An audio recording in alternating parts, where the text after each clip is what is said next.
Good morning friends. Best SM education channel के माध्यम से पुनः एक बार हम आपके सामने जेंडर लेकर के प्रस्तुत हुए हैं। जेंडर का मतलब होता है लिंग। आप जानते हैं कि अंग्रेजी भाषा सीखने के लिए हमें कुछ ईंट और गारे की जरूरत होती है। बहुत सारे कमेंट्स में हमको जानकारी हुई कि लोग टेंस पढ़ना चाहते हैं, एक्टिव पैसिव पढ़ना चाहते हैं, नरेशन पढ़ना चाहते हैं, सिंथेसिस, ट्रांसफॉर्मेशन या अन्य हमारे ग्रामर की जो टॉप पॉइंट की चीजें उसको जानना चाहते हैं। मेरी इच्छा है कि हम वहीं पे पहुंचे, लेकिन समस्या है कि जो हमारे कुछ छोटे भाई बहन भी पढ़ना चाहते हैं उनको अभी बेसिक चीजों की जानकारी नहीं है। तो मैं सोचता हूं कि उनको भी थोड़ा सा रास्ता मिल जाएगा और आप बड़े भाइयों में भी जो भूले होंगे उनको थोड़ी जानकारी हो जाएगी, क्योंकि ईंट ही है जो एक मकान को खड़ा करती है। तो जब हमें छोटी छोटी चीजों की जानकारी होगी तो आने वाले समय में हम आसानी से टेंस को भी समझ सकते हैं, आसानी से सिंथेसिस, नरेशन, सिंटैक्स को सीख सकते हैं, यानी अंग्रेजी भाषा हमारे लिए इजी हो जाएगी, वाक्य कंस्ट्रक्शन को समझ सकते हैं। इसीलिए मैंने आपसे पहले ही कहा था कि शब्दों को पहले हम जानें, क्योंकि हम सेंटेंस पे पहुंचने से पहले ध्वनि पर, ध्वनि से, अक्षर पर, अक्षर से शब्द पर पहुंचेंगे। और शब्दों के अंतर्गत हम लोगों ने नाउन को देखा। नाउन के अंदर नंबर, पर्सन, जेंडर, केस आते हैं, इसमें जेंडर भी हम पहुंचे हुए हैं। थोड़ा सा सफर करेंगे हम, जल्दी आप इच्छित वस्तु पर पहुंचेंगे, टेंसेस पे हम पहुंचेंगे, लेकिन उसके पहले हम न्यू रख लें ताकि आगे समझाने में हमें कोई दिक्कत ना हो और आपको समझने में कोई दिक्कत ना हो। इसलिए अब जेंडर क्या होता है, क्योंकि अनुवाद बनाने में भी जेंडर का हमें ध्यान देना पड़ता है। ही के साथ क्या लगेगा और सी के साथ क्या लगेगा, जब तक हम जेंडर नहीं समझेंगे तो प्रॉब्लम होगी। तो इस प्रकार आप देखते हैं कि जेंडर अंग्रेजी में 4 प्रकार के होते हैं: masculine, feminine, common, neutral. Masculine का मतलब होता है पुल्लिंग, फेमिनिन का मतलब होता है स्त्रीलिंग, कॉमन का होता है उभयलिंग और न्यूट्रल का मतलब होता है नपुंसक लिंग। अब इसको अलग समझें। पुल्लिंग का मतलब होता है पुरुष जाति, पुरुष जाति। स्त्रीलिंग का मतलब होता है नारी जाति, नारी जाति। उभयलिंग का मतलब होता है जिसमें नर और मादा दोनों। और नपुंसक का मतलब जिसमें दोनों ना हो, नर मादा न हो, अर्थात निर्जीव या छोटे मोटे कीट पतंगे। तो ये मैस्कुलिन, फेमिनिन, कॉमन, न्यूट्रल की परिभाषा रही है जानने के लिए। मैस्कुलिन का मतलब पुरुष जाति, जिससे पुरुष जाति का बोध होता है। सपोज है टाइगर, टाइगर माने चीता, लायन, शेर, ऑक्स, बैल, डॉग, कुत्ता, गॉड, भगवान, और ही पुरुष के लिए जो बोध होता है। ये जो शब्द आप देख रहे हैं ये मैस्कुलिन जेंडर बतलाते हैं, पुरुष जाति का बोध कराते हैं। अब जब हम इनको फेमिनिन में ले जाएंगे, फेमिनिन का हम बनाएंगे, तो टाइगर का टाइग्रेस होता है, ESS लगा देते हैं, TIGRESS, टाइग्रेस। यानी जो ई यहां था इधर चला गया, देखिए RESS हो गया है। Lion, LIONESS। ऑक्स, ऑक्स का काउ हो जाएगा, COW। डॉग का हो जाएगा बिच, BITCH। और गॉड का हो जाएगा गॉडेस, GODDESS। और ही का हो जाएगा सी। तो इस प्रकार आपने देखा कि किस प्रकार मैस्कुलिन से फेमिनिन बन भी गया, ESS लगा करके या सीधे शब्दों को बदल करके या ESS लगा करके हम बनाते हैं। इसके अलावा भी जैसे हीरो है, HERO, तो इसका होता है हीरोइन, HEROIN। IUN लगा करके भी हम मैस्कुलिन से फेमिनिन बना लेते हैं। या कहीं कहीं पे दोनों नियम नहीं लागू होते तो ही की जगह सी पे, जैसे ही गोट है तो सी गोट बना देंगे। इस प्रकार मैस्कुलिन और फेमिनिन को आपने समझ लिया। यानी शेर, शेरनी, बैल, गाय, कुत्ता, कुत्ती, भगवान, देवी। ही पुरुष के लिए तो सी स्त्री के लिए, और हीरो मतलब जो नायक, तो हीरोइन मतलब नायिका। तो इस प्रकार आपने देखा मैस्कुलिन और फेमिनिन। अब आप देखेंगे कॉमन जेंडर। कॉमन का मतलब है नर मादा जिसमें दोनों हो। तो नर मादा जिसमें दोनों हो, इसका मतलब होता है कि ऐसा जिसमें दोनों आते हो। अब जैसे स्टूडेंट आपके सामने लिखा गया है, तो स्टूडेंट मान क्या होता है, विद्यार्थी। विद्यार्थी में गर्ल भी होते हैं, बॉयज भी होते हैं, इसलिए उभय वर्ग दोनों आते हैं। फिर होता है पेरेंट्स। पेरेंट्स माने क्या होता है? माता पिता, यानी नर और मादा दोनों उसमें आ रहे हैं। फिर हम लेते हैं पुलिस, PULIC। तो पुलिस का मतलब केवल मेल नहीं होता है, उसमें फीमेल भी आते हैं। पुलिस ये क्या है? कॉमन शब्द है आपका, कॉमन जेंडर है, उसमें दोनों आते हैं। Doctor, DOCTOR। वैसे तो लेडी डॉक्टर हम लोग कहने के लिए कह लेते हैं, लेकिन डॉक्टर भी क्या है? कॉमन जेंडर है, उसमें जेंट्स डॉक्टर भी होते हैं, लेडीज डॉक्टर भी होते हैं। तो डॉक्टर शब्द कॉमन जेंडर के अंतर्गत आता है। ऐसे ही क्या है? Crowd, CROWD। क्राउड माने क्या होता है? भीड़। तो भीड़ में मेल भी होते हैं, फीमेल भी होते हैं। इस प्रकार उभय लिंग का मतलब होता है जिसमें पुरुष जाति और नारी जाति दोनों होते हैं, उसी को हम कॉमन जेंडर कहते हैं। इसके बाद आप देखेंगे जो लास्ट है न्यूटर जेंडर, निर्जीव होता है, या जिसमें न नर हो न मादा हो। जैसे पेन है तो न ये नर है न मादा है, फैन है, मोबाइल है, बेंच है, शर्ट है, या कोई अन्य चीज है जो न नर होते हैं न मादा होते हैं, बल्कि वो क्या होते हैं? निर्जीव होते हैं, इसलिए उनको हम न्यूटर जेंडर कहते हैं। तो न्यूटर जेंडर के अंतर्गत हम बुक ले रहे हैं, ट्री ले रहे हैं, वाल ले रहे हैं, आयरन ले रहे हैं, यानी अन्य भी कोई चीजें हैं जो इसके अंतर्गत हम लेते हैं। इस प्रकार आपने देखा कि अंग्रेजी भाषा में जेंडर 4 प्रकार के होते हैं, masculine, feminine, common and neuter. अब मैस्कुलिन से फेमिनिन बनाने के नियम को भी आपने देखा, और भी सारे नियम्स हैं, लेकिन समय अभाव है, हम उसको डिटेल्स में ले जाएंगे तो जो होल टू पार्ट का फार्मूला है थोड़ा सा गलत हो जाएगा। इस नाते हम आपको पहले थोड़ी थोड़ी जानकारी सब दे लेना चाहते हैं, ताकि हम आपको आगे ले चल करके टेंसेस, नरेशन, सिंथेसिस वगैरह हम आसानी से समझा सकें। इसके बाद अब हम चलते हैं जेंडर के बाद आता है केस। केस को समझने का हम प्रयास करते हैं। केस क्या है? बहुत महत्वपूर्ण चीज है। जब भी आप अनुवाद बनाएंगे, एक्टिव पैसिव बनाएंगे, तो बिना केस के आप एक कदम भी चल नहीं सकते, या अंदाजिया बनाते चले जाएंगे। आपका अनुवाद सही भी हो सकता है, गलत भी हो सकता है, लेकिन जब तक केस नहीं पढ़ेंगे तब तक आप उसको सही तरीके से समझ नहीं पाएंगे। या जब आप नरेशन को चेंज करते हैं तो ही का सी कैसे होता है, सी का ही कैसे होता है, आई का यू कैसे होता है, एक बहुत बड़ी समस्या जाती है। और हमें लगता है कि उस समस्या से निजात पाने का एक ही तरीका है कि हम उसको अलग से थोड़ा सा जान लें। तो इस प्रकार में आपको जेंडर के बजाय अब जेंडर से आगे हम लोग चलते हैं, पहुंचते हैं किस पर? केस। केस मीन्स होता है कारक। कोई भी सेंटेंस आप बोलेंगे, लिखेंगे, तो उस सेंटेंस में कारक जरूर आएंगे। कारक का मतलब होता है काम करने वाला, काम करने वाला, कर्ता।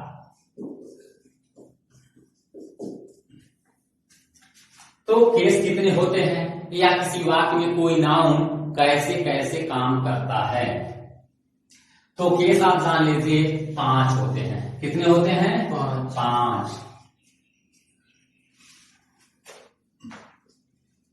पहला है नॉमिनेटिव केस। नॉमिनेटिव केस, इसको कहते हैं हम कर्ता कारक। दूसरा है ऑब्जेक्टिव केस। ऑब्जेक्टिव केस, इसको कहते हैं हम कर्म कारक। तीसरा है आपका पॉजेसिव केस। पॉजेसिव केस, इसको कहते हैं हम संबंध कारक। और पॉजेसिव केस के बाद हम आते हैं वोकैटिव केस। वोकैटिव केस, वोकैटिव केस का मतलब होता है संबोधन कारक। संबोधन कारक। और लास्ट 5वां है आपका case in apposition. Case in apposition,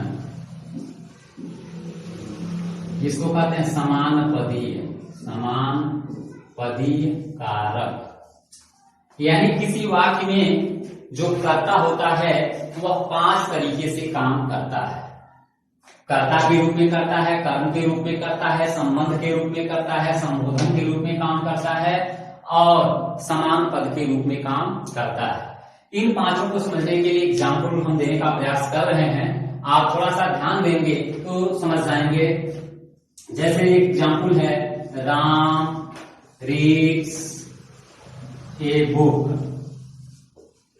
अब आप इसमें देखेंगे राम शब्द नाउन है, प्रॉपर नाउन है, रीड माने पढ़ना वर्ब है, बुक कॉमन नाउन है। तो पढ़ने का काम हो रहा है, कौन कर रहा है? राम कर रहा है। तो राम कहाँ है? सब्जेक्ट है। सब्जेक्ट आप जानते हैं कि अंग्रेजी भाषा जब भी आप कोई सेंटेंस लिखेंगे तो सब्जेक्ट वर्ब ऑब्जेक्ट इसी सीरीज में आपको मिलेगा। तो सबसे पहले जो शब्द आया राम, वह काम कर रहा है कौन सा? पढ़ने का, इसलिए क्या है? सब्जेक्ट। इसलिए राम के बारे में पूछा जाए कौन सा केस है तो आप सीधे बता देंगे कर्ता की जगह पे है, वर्ब से पहले है, इसलिए यह नॉमिनेटिव केस है। ऐसे ही ऑनली ही रीड से बुक हो जाएगा, यहाँ पर हम ही लिख दें तो ही को आप क्या कहेंगे? ही भी नॉमिनेटिव केस में है, यानी ये कर्ता कारक है तो कर्ता की जगह पे है। दूसरा एग्जाम्पल हम देखते हैं कर्म कारक का, यही है राम गेव हिम, या हिम के जगह हम लिख सकते हैं मोहन ए पेन। इस एग्जाम्पल में आप देखेंगे कि यहाँ राम है तो कर्ता है, ठीक, लेकिन गेव के बाद क्या आया? हिम। हिम को हमने मान लिया कि वह मोहन है जिसको हमने हिम कहा। तो चाहे हिम हो चाहे मोहन हो, ये दोनों भी क्या है? ये ऑब्जेक्ट हैं, क्योंकि वर्ब के बाद जो आता है वो ऑब्जेक्ट होता है। तो ऑब्जेक्ट होने के नाते इनका जो केस होगा ऑब्जेक्टिव केस होगा, यानी नाउन ही होता है जो ऑब्जेक्ट की जगह पे आता है और प्रोनाउन भी ऑब्जेक्ट की जगह पे आता है, तो ये ऑब्जेक्टिव केस होगा। यानी नाउन कर्म की जगह पे आएगा तो उसको ऑब्जेक्टिव केस कहेंगे। तीसरा आप देखेंगे पॉसेसिव केस, संबंध कारक। तो हम कहते हैं this is Ram's house, Ram's house, यह राम का घर है। जो आप अपोस्ट्रोफी एस देख रहे हैं इसका मतलब है का, राम का घर, राम का घर।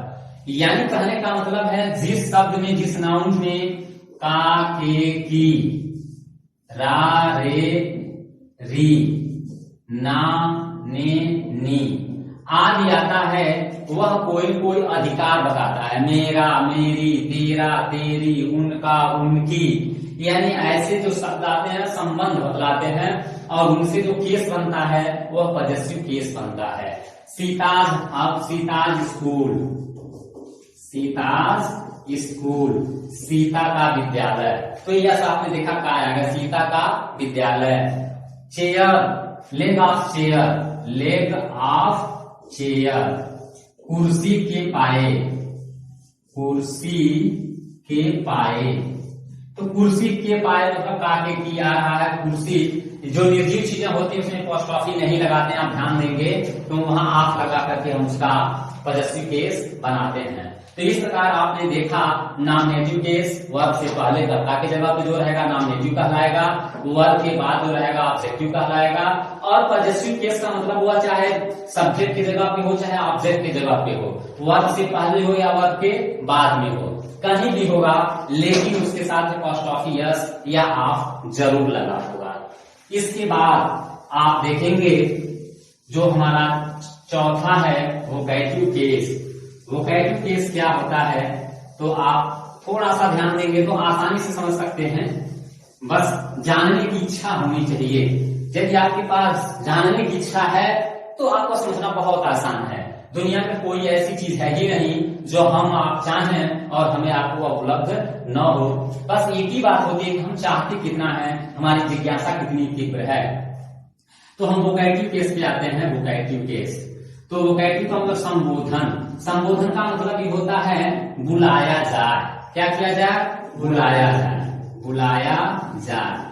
कभी कभी हम नाम लेकर के बुलाते हैं और कभी कभी बिना नाम के ओ, अरे, हे, सुनिए, ऐसे कह करके भी हम बुलाते हैं। तो जो हम बुलाने वाला नाम रखते हैं जब किसी सेंटेंस में आता है तो वही टर्म ऑफ एड्रेस होता है। जैसे हम कहते हैं मोहन, और मोहन कहने के बाद थोड़ा सा कामा थोड़ा सा रुक जाते हैं, हल्का सा कम हियर, कम हियर। तो यहाँ क्या हुआ? मोहन को हमने बुलाया और उसके बाद हमने कहा कम हियर। तो ये जो मोहन हुआ टर्म ऑफ एड्रेस हुआ, संबोधन हुआ। तो ये उधर भी जा सकता है, हम ऐसे भी कह सकते हैं इस चीज को, come here Mohan, come here Mohan. कहने का तात्पर्य चाहे इधर हो चाहे उधर हो, लेकिन भाव क्या हो, बुलाने का हो। जब हम किसी चीज को एड्रेस करते हैं, बुलाते हैं, तो वह शब्द या वह नाम क्या होता है, वोकैटिव केस में होता है। और इसके बाद पांचवा जो होता है आपका, जो है आपका case in position. Case in position का मतलब होता है समान पदी। अब इसमें जब एक ही पद पर दो परिचय दे दिया, एक ही व्यक्ति का दो परिचय जब आ जाएगा तो उसको समान पदी कहते हैं। जैसे Ram, my brother Ram is a doctor, my brother Ram is a doctor, my brother Ram is a doctor. आप देखते हैं माई ब्रदर, राम और डॉक्टर, तीन शब्द आए हुए हैं, लेकिन तीनों तीन व्यक्ति नहीं हैं, तीनों एक ही व्यक्ति हैं। मेरा भाई भी वही है, राम भी वही है और डॉक्टर भी वही है। तो जब एक ही व्यक्ति के तीन परिचय हो जाएं, दूसरा एग्जाम्पल हम ले लेते हैं, Gandhi ji. Gandhi ji a great leader, a great leader is called Bapu. अब आप देखते हैं कि एक शब्द है गांधी जी, दूसरा शब्द है ग्रेट लीडर और तीसरा है बापू। ये गांधी जी कौन है, ग्रेट लीडर कौन है और बापू कौन है? क्या ये तीनों तीन व्यक्ति हैं? नहीं, ये तीनों एक ही व्यक्ति हैं। जो ग्रेट लीडर है वही गांधी जी हैं और वही बापू हैं। यानी जब एक ही व्यक्ति का एक से अधिक परिचय है और उसको कामा से हम अलग कर देते हैं, तो ये जो दोनों पद हुए, यह भी सब्जेक्ट है, यह भी सब्जेक्ट है, तो दोनों सब्जेक्ट तो समान पद हुआ, इसलिए इसे हम समान पदी कारक कहेंगे।